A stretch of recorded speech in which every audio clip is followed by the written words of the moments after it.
Hey, good morning and welcome to Breakthrough Walls. I'm Ken Walls and I'm your host. And today I have the one and only Parker Kane on the show. And I got to tell you guys something. This dude, make sure you stay with us and be sure to share this out.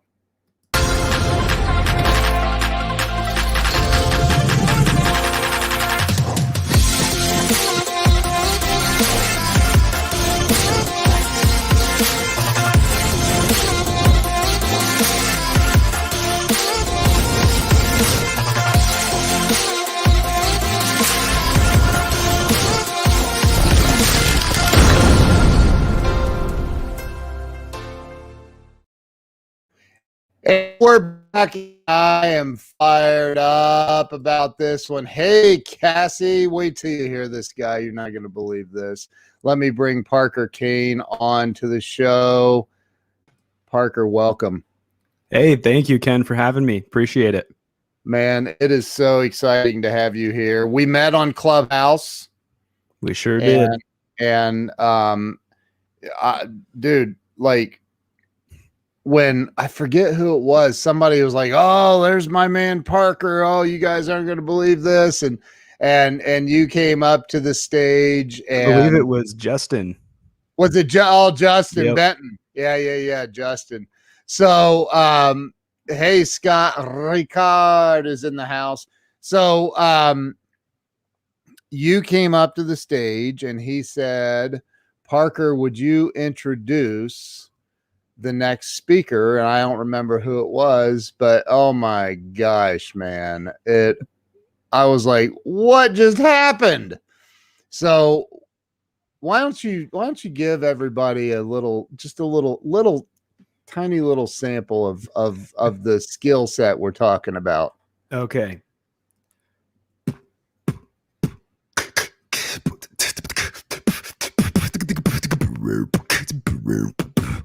This is Breakthrough Walls with Ken Walls. I am changing the intro.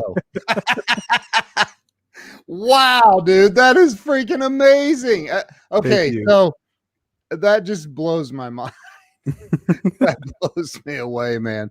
So what we're gonna get to where that all started for you, but I want to start with, let's talk about where you were.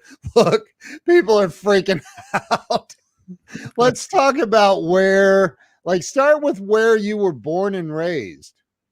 Yeah, so I was born in Greeley, Colorado, outside of Denver. I had a family, my mom, my dad, my sister, and myself.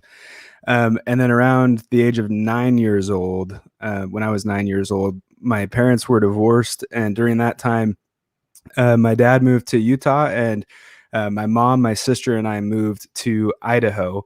And we've been all over the place in Idaho, but we've kind of settled down here in Boise. So, but we've lived kind of all over. But yeah, that's where I've been, I guess, geographically.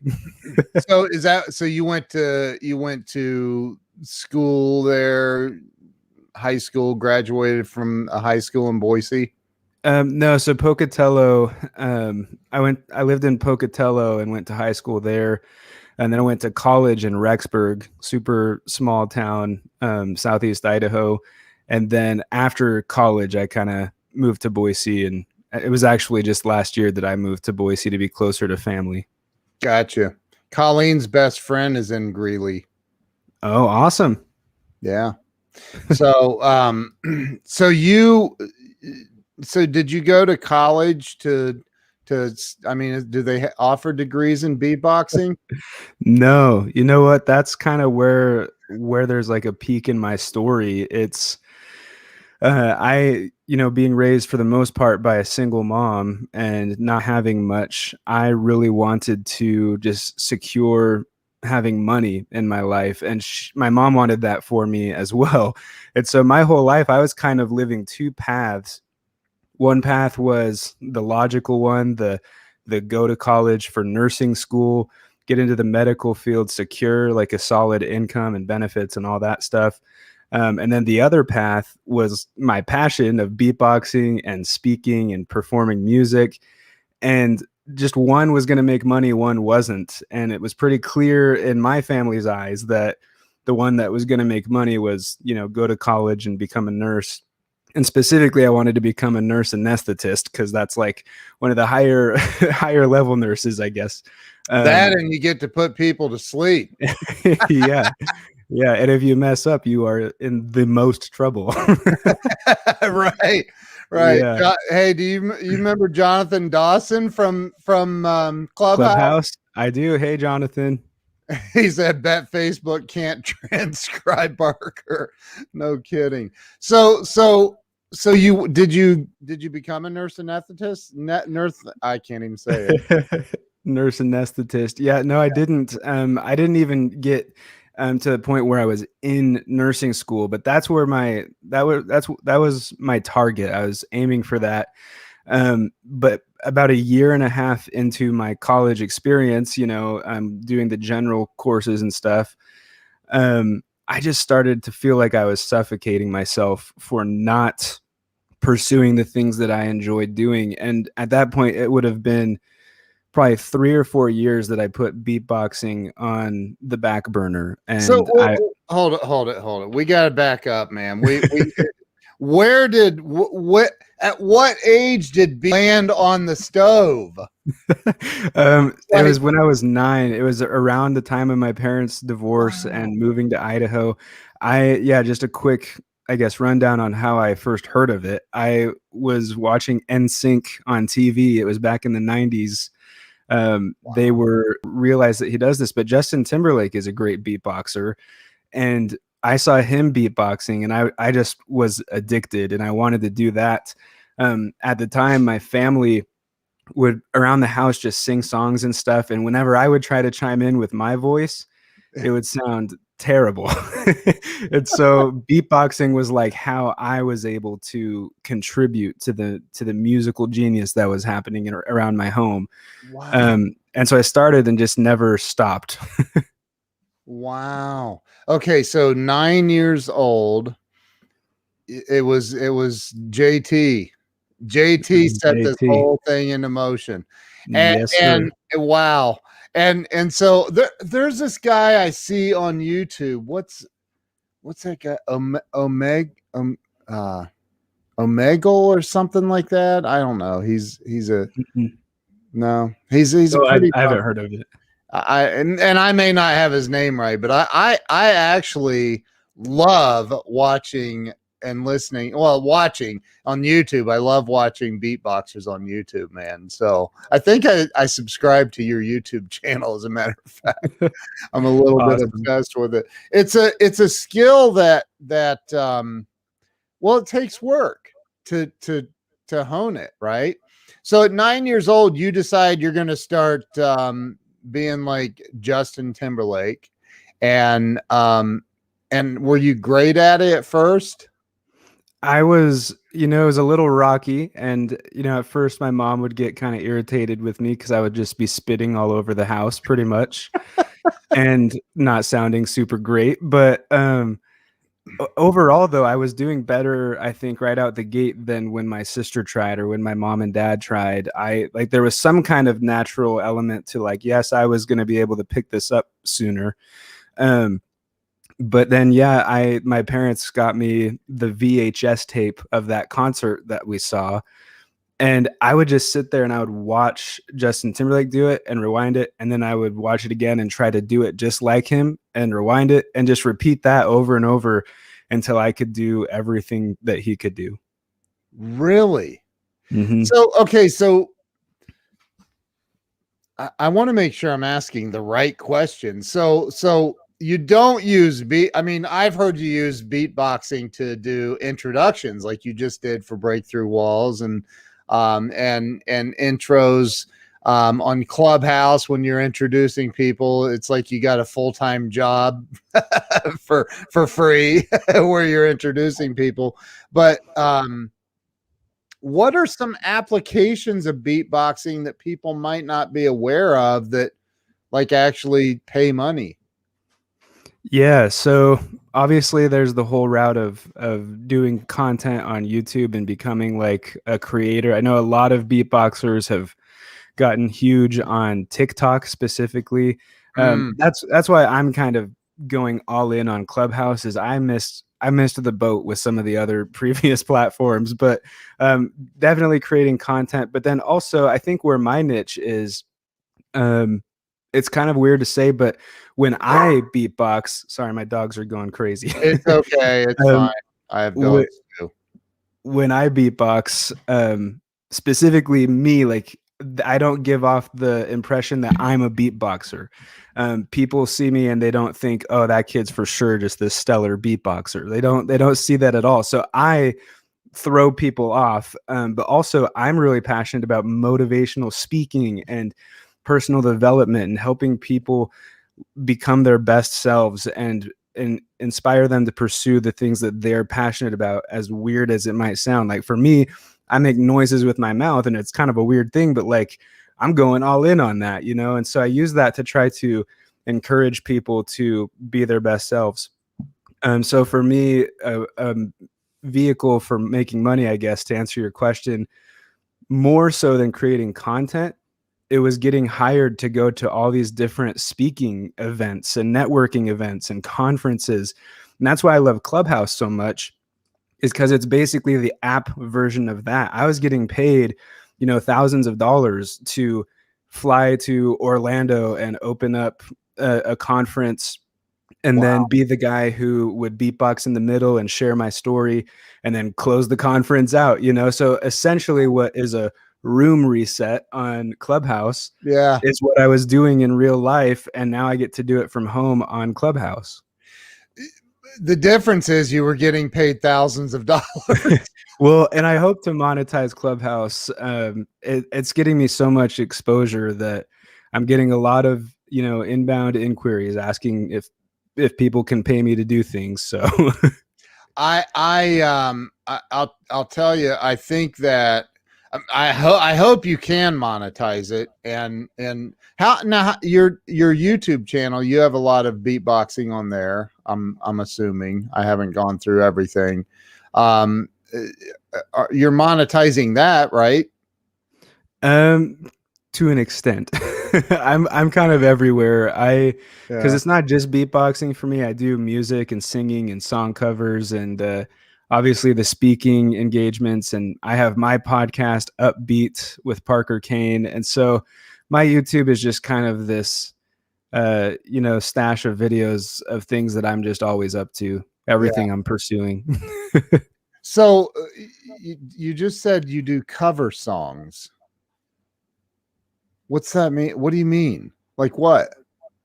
So in college, like with my sister and some of our friends, we would take a song that's popular and then we would just remake it with our own twists and our own versions, and then put it up on YouTube and for people to listen to. But my thing that I really have gotten stuck with is creating Christmas song covers. So throughout the year, I'm just kind of doing my own podcast or beatboxing or whatever, but then around Christmas time there's always some kind of inspirational like music video.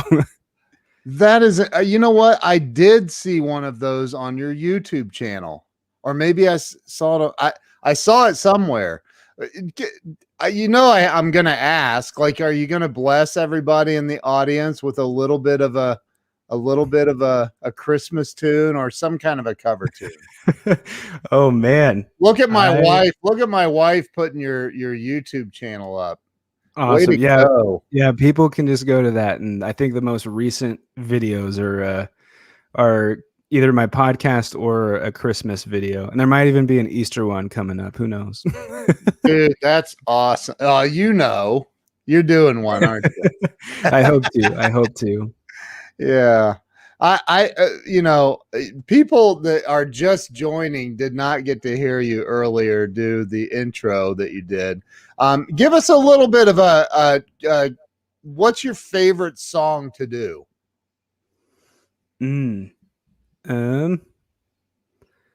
I think my favorite song nowadays, believe it or not, it's kind of still an NSYNC song. I'm down, man. I'm down. Let's go. It's This I Promise You by NSYNC. but let me make sure I have the lyrics real quick because I don't want to botch this. Get ready, everybody, because Parker is going to blow your mind. And if you don't share this out, shame on you. Wait, am I singing or beatboxing? Because that's different songs. Whatever you want to do. Okay, I'll sing something real quick. Awesome. I've loved you forever in lifetimes before, and I promise you never will you hurt anymore. I give you my word, I give you my heart. This is a battle we've won, and with this vow, forever has now begun. Whoa, and I will take you in my arms and hold you right where you belong, till the day my life is through. This I promise you, baby. Wow, dude. Thank you. That is freaking amazing. Wow. Sang it in the shower a little bit today. So you said you didn't have a singing voice as a kid. It caught up with you. Oh yeah, I was, that's a whole other thing, but just in my family growing up, I was kind of told not to because I was bad. But when the second I moved out, I started practicing every day just in my car where people couldn't hear me, and tried to improve that skill. So if you feel like you can't sing, just know from someone who couldn't sing for like 18 years taught themselves how to sing, so you can do it. Well, Cassie Blanchette right there is a dear friend of mine, and she is a professional singer, and she actually teaches singing. So, and if she's saying you have a gorgeous voice, trust me when I tell you this woman knows. She's given vocal lessons to our daughter. So, Awesome. yeah, it's amazing. So, dude, wow. And that's not even the beatboxing part. Jiminy Christmas. Do you have any songs that you combine the two, beatboxing and singing together? I'm sure if you're doing JT stuff. Yeah, well, when I started, but the covers on YouTube, actually, that was kind of my quote unquote twist to these cover songs, was that we weren't going to ever have real drums. So we had real cello, we had real guitars, we had real vocals and singing and violins and you name it. We had real everything, pianos, but we didn't use any drums ever. We just used my beatboxing. So wow. All of our cover videos were me singing and beatboxing, and then my sister and friends singing and doing their instruments. Wow. There was a, one of those talent shows on TV. I forget what it was called, but I remember there was Street Corner Symphony. Have you heard of them? I feel like I have. Was that America's Got Talent? Maybe it may have been. It was it. They did. What was the cover they did? But I'm sure you've heard all of it, and you probably do a lot of it. So what? So you did you graduate college, or did you say I can't do this? I did, and that's I was about to get in that a little bit earlier. That's like this peak of my story, because what happened when I felt this, these terrible feelings of not doing what I love, I actually went into a really deep, dark state of depression, to the point where I'll fast forward some of the details, to the point where I didn't want to be here anymore, for lack of better words. And in 2015, I almost wasn't here anymore. I really didn't want to be. But I was still kind of hanging on. I believe in God, and I'm I don't know if that's something you like having talked on the show or not, but I believe. Are you kidding me? Okay. God is the only reason I'm still alive, dude. So yeah. Amen. Okay. Perfect. So yeah, I believe in God, and I was hanging on to him, and I wanted to say one last prayer, just to, I guess, my last chance kind of a situation. And I prayed to Heavenly Father asking, like, what needs to change. I don't have a girlfriend, I don't have money, I don't have a job, I'm in school but I hate it, I don't have any success with my music or my beatboxing. And I was basically just complaining, and I just was pleading with him for a sign of which way I should go. If I should go all in on, the school stuff that I hate and going into the medical field, or should I go all in on my beatboxing and maybe my, personal brand route of being able to influence others.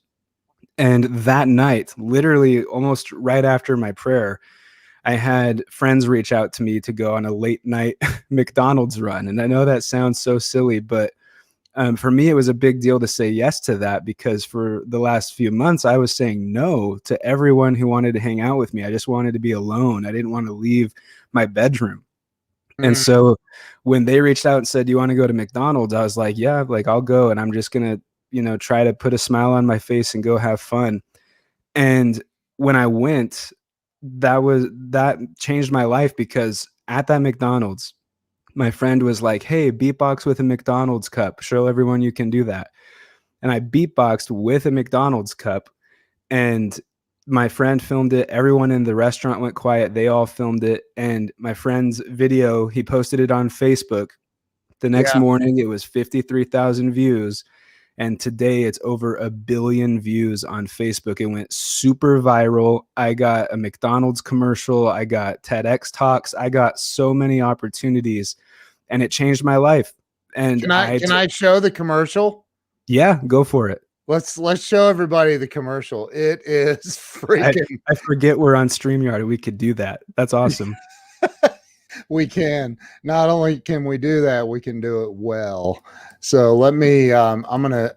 I want to show that because I saw it the other day. I was like, "Holy crap! Holy, it's unreal." So let's go to full screen, and here we. Oh, let me turn the volume up. Here we go.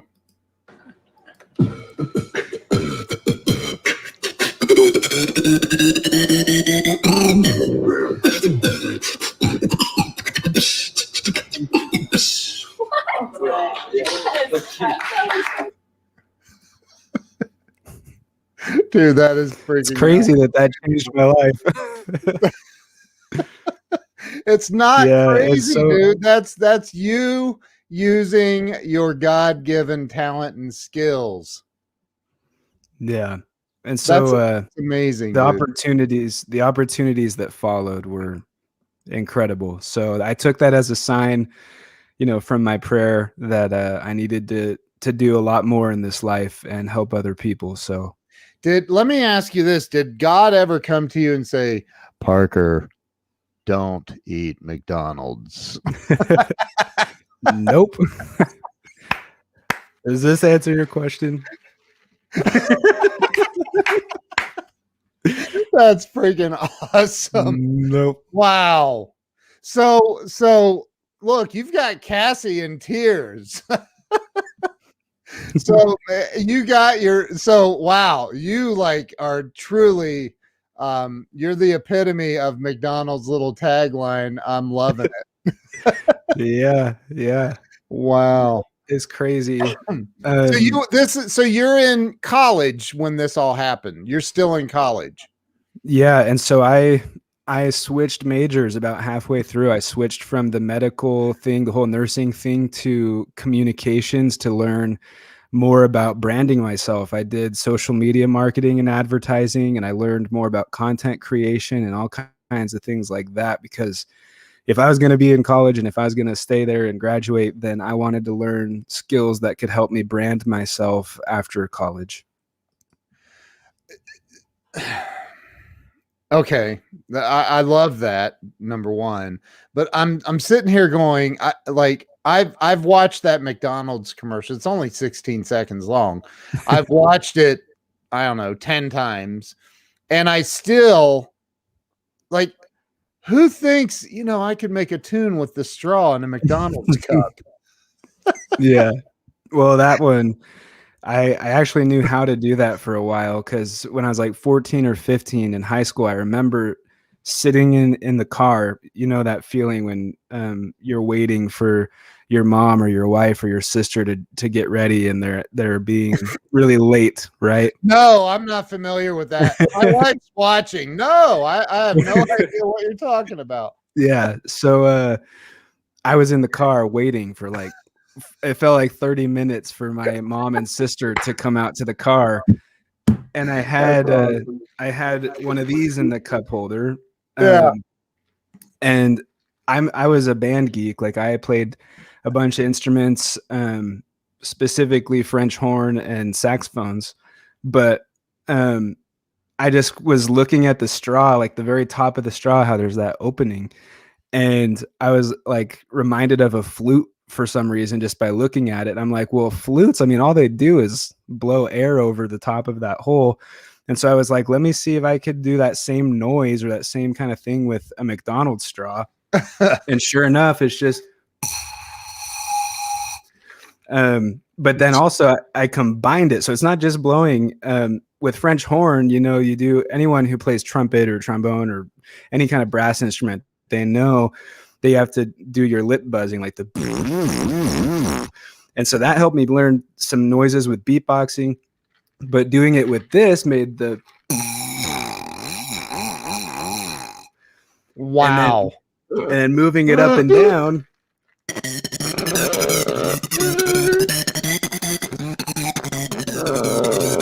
It just changes the pitch for you. Wow. And I learned that in the car waiting for my mom and sister to get ready. I'll bet when they came out, you were like, no, go back in. Wow, dude, that's incredible.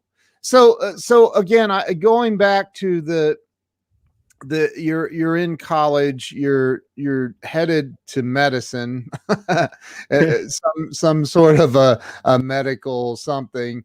And then you went, wait a minute, and now with the McDonald's thing, was it just one commercial or did you do multiples or?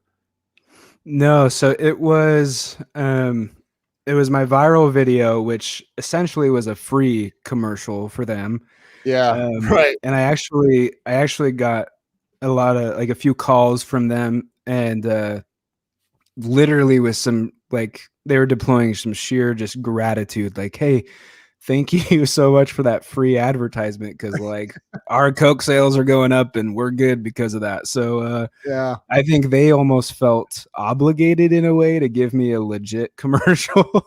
And so they did the legit commercial, and it's a 15-second one that they played for, I believe, their 2016 and 2017, just on Hulu advertisements and YouTube advertisements. And then I think after that they stopped airing it everywhere. But it was pretty sweet, the connections that came from it, because also I got connected with someone who was pretty high up with McDonald's. I believe he was the senior vice president of corporate McDonald's, and now he's not anymore, he's retired. But I got connected with him, and he provided internship opportunities, and I actually went to Nashville and moved in with him and his family and worked for an ad agency for McDonald's for a while. And there's just a whole bunch of things that came. It's innumerable things that came because of that video. So all because a friend of yours pulled out their cell phone and videoed you doing that. Yep. And because I actually went, I almost didn't go.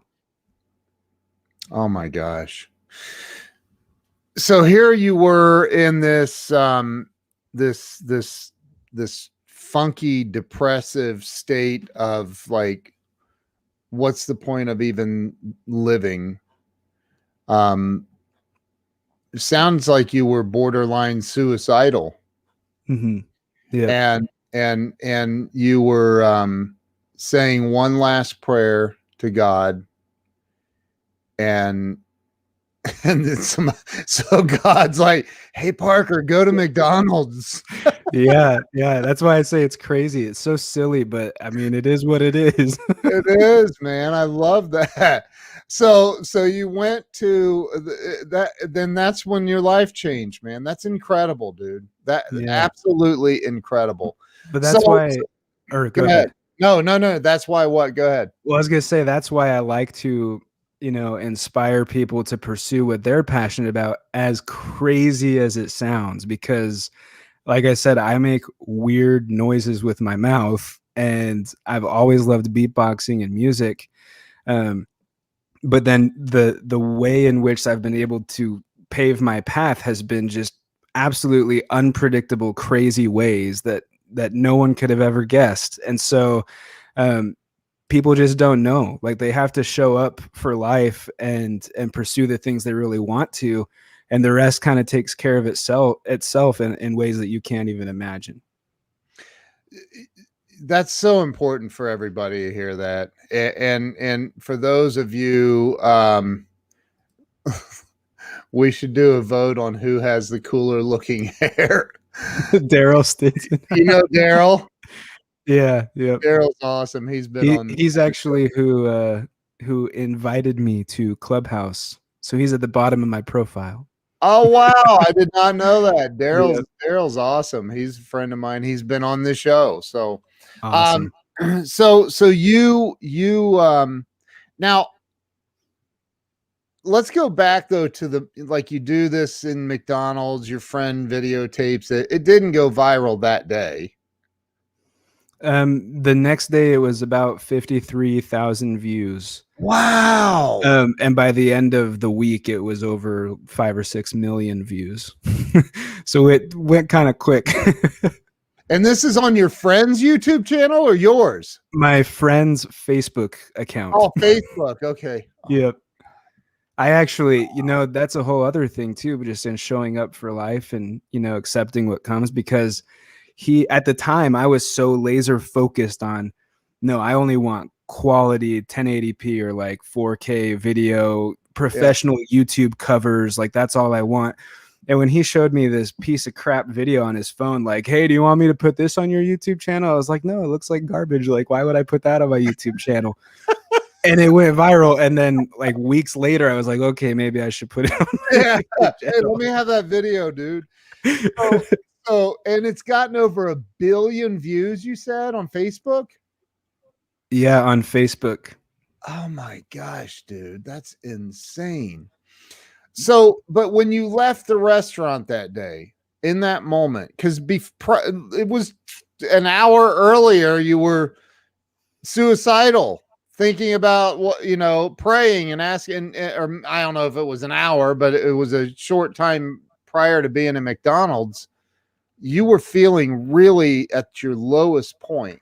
You didn't know until the next day that video was going to go viral. So when you left the restaurant that day, were you upbeat? How were you feeling in that moment? Were you like, did you feel some sort of hope? Yeah. So first of all, it was a really late night run. Like, it was like 1 a.m. So I was pretty tired. But after that though, I did feel happier, just because that was the first time in a while that I had gone to hang out with friends. But also I was doing what I love and being embraced for it and encouraged to do more of it. And so I felt happier. And then when I went home, I just, crashed, went to sleep. Yeah. And when I woke up, I was like, I had a few text messages from my friend. His name's Sean. I had a few text messages from him, and he's like, bro, your videos take it off. So I was like, wow, that's crazy. Wow, dude, that's insane. So then the McDonald's thing happened. You get the commercial. You're doing a TEDx talk. You're getting invited to speak, and then I wish I could beatbox. I would drop it like you do. And then 2020. Yes. So here we are, traveling the world, doing your thing from stages, and then 2020. And talk about what happened for you there, because I know a lot of speakers, and I know a lot of speakers that went, oh no, I can't get on stage. So where did you shift? How did you handle that? Well, full transparency, speaking was never like, I didn't ever get to a point where I was actually 100%, surviving off of that. It was just gigs kind of here and there. But I was aspiring for more gigs, and it was really hard balancing college too. And so I just had an actual 9-to-5 job. I was working for a group of radio stations in Idaho Falls, Idaho. And when 2020 hit, obviously the speaking engagement stopped, the beatboxing engagement stopped.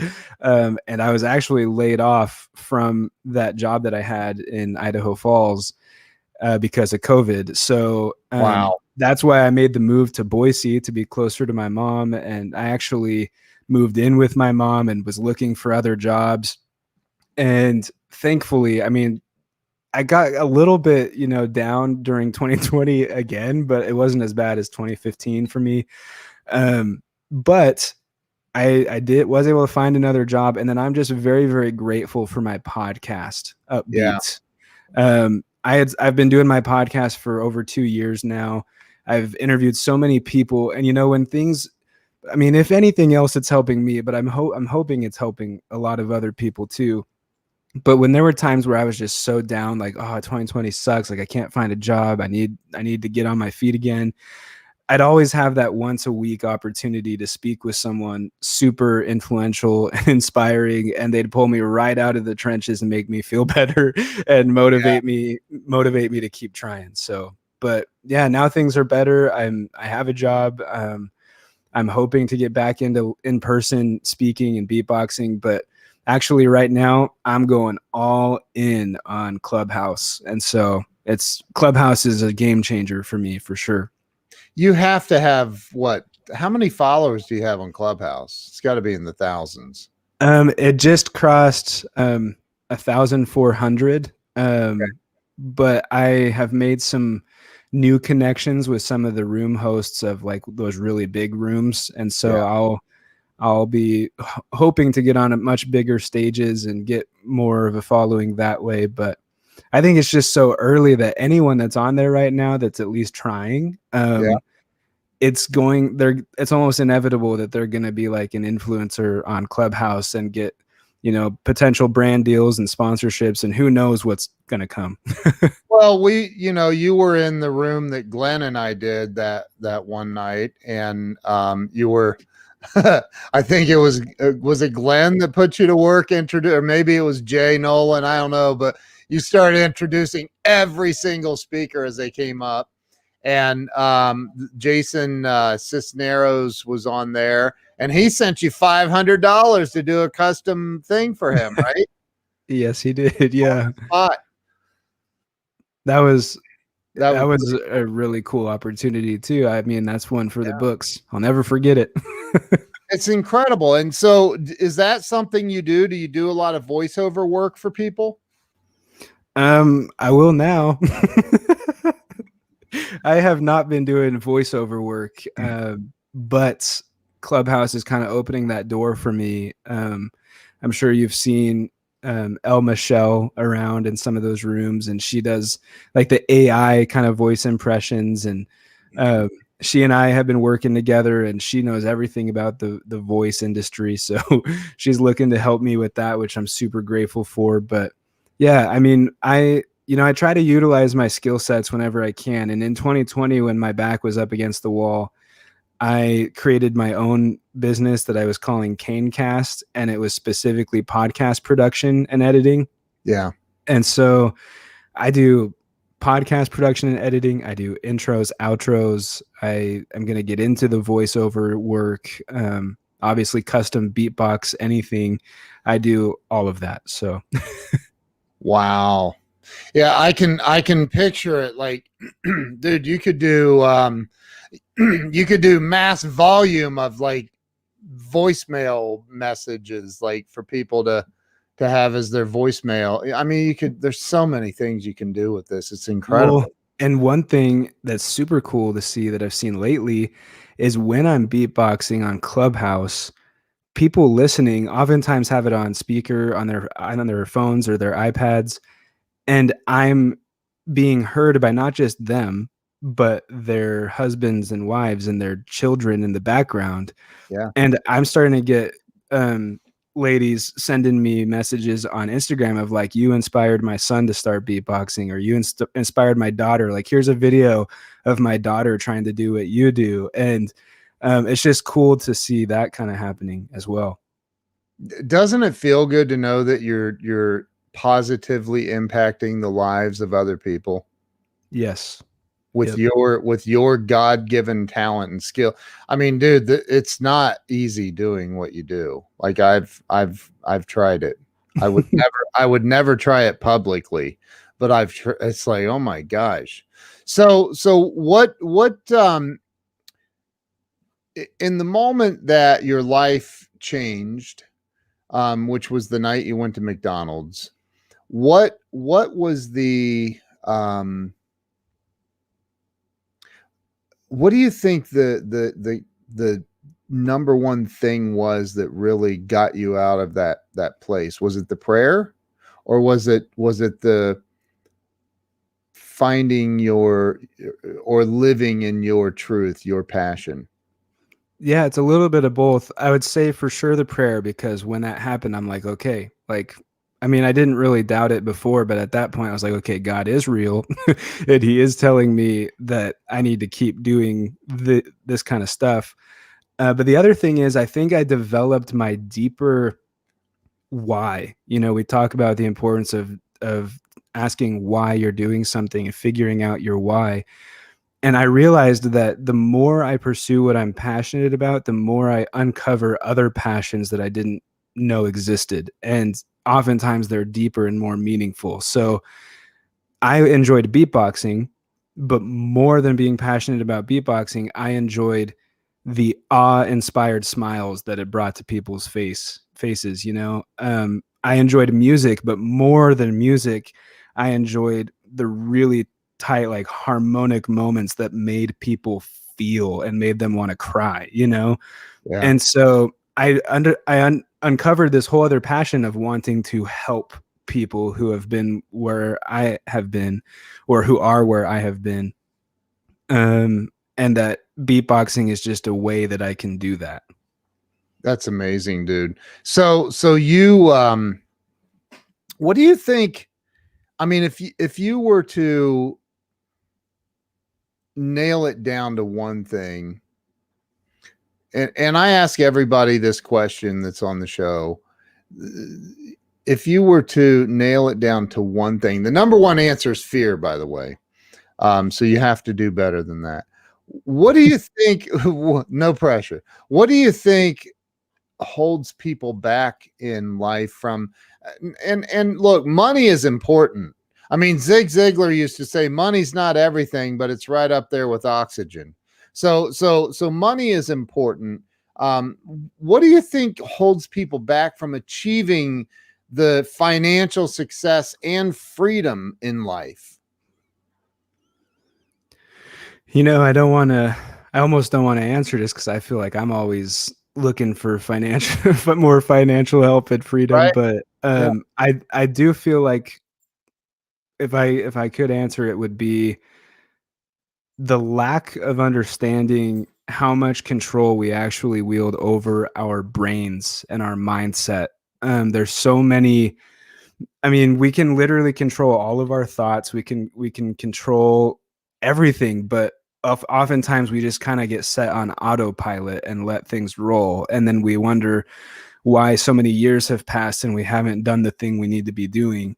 Um, and I think that's why I love all these podcasts out there. And I mean, I know for some people it's kind of annoying seeing all these like coaches out there and stuff, but I think it's brilliant. I think it's good because there's like this shift in society now where there's this whole emphasis on self-help and personal development and learning how to control your mind and meditation and all those kinds of things.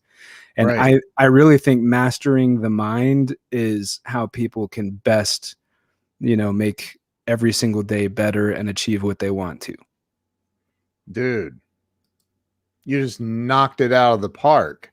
Thank you. I tried to go around fear. Yeah, no, you did. Just kidding. You did it.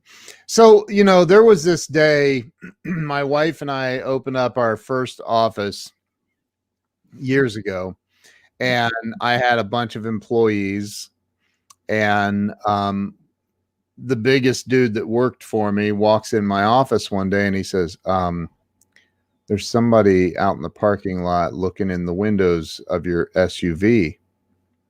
I'm thinking, well, why are you telling me, dude? You're bigger than I am. Go tell him to get out of here. And he goes, I would, but he has it blocked with a tow truck. And I was like, oh, he was there to repo my car and in front of all my employees. They were all getting paid, but I wasn't. And I remember that being one of those moments in life where I was like, this is the end. This is the end of my life. It's never going to get better. It's only going to get worse. And what's the point of being here? For anyone, and Parker, 2020 catapulted the suicide rate in this world, not just in the US, but globally. It's terrible. For someone that's barely hanging on to life, maybe their car's been repoed or their electric's going to be shut off, or they can't, whatever, they can't figure it out. And they were to call you and tell you all of that. What would you say to them in that moment to help them understand that it's temporary? I would say that they're not alone and that they can always reach out. I mean, if I was having that conversation with a specific person, I'd say that they can always have me in their corner, and that it is temporary, and there's a lot of bright things to look forward to in this life. And also, I mean, if the opportunity was right and if it wasn't going to be more damaging than good, I would tell them that it's not about them. It's about other people and who they can influence. And if they're gone, then they can't influence those people. Isn't that the truth? That is the truth. What would you like the audience to know about you, and like where to follow you, how to follow you? How can the audience help take you to a whole new level? Awesome. Well, thank you for allowing me to share that. I would just share my website, parkerkane.co, parkerkane.co. That's kind of a center hub for everything that I do. It's got links to all my social media, and actually Clubhouse, I guess once that'll have a link, I've got a link to Clubhouse on there as well. So parkerkane.co is my website, and that's the best way to find everything that I do. I have it scrolling across the bottom of the screen now. Awesome. That's so cool. parkerkane.co.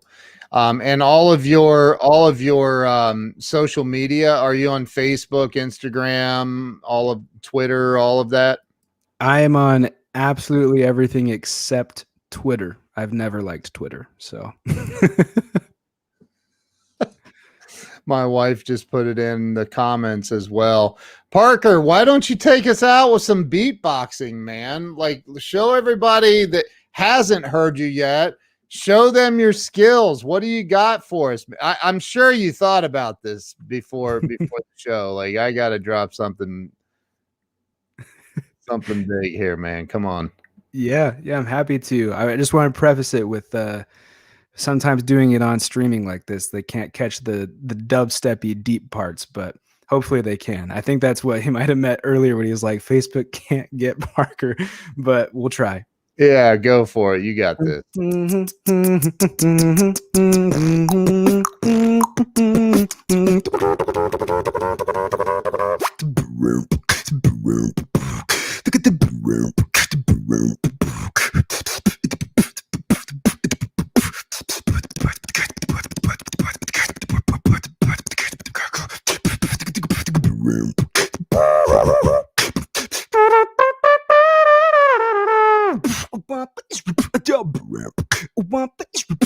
but this is breaking through walls with Ken walls.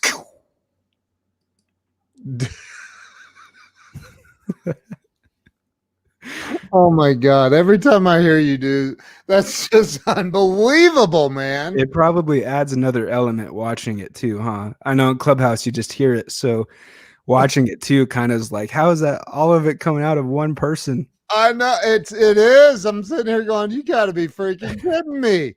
Where are those noises? I'm waiting on you to start doing the armpit farts and but like you just, dude, oh my gosh, that's unbelievable. You are the epitome of breakthrough walls. You are, and for anybody just joining or joined late, Parker talked about he was in college studying to be a nurse anesthetist is what you were nursing. I can nurse, yeah, that. And you had this moment where you knew you weren't living your passion. You weren't living with what God wanted. God gave you a talent, man. And here you were gonna just throw it all away and go be a nurse. And a trip to McDonald's changed everything. That's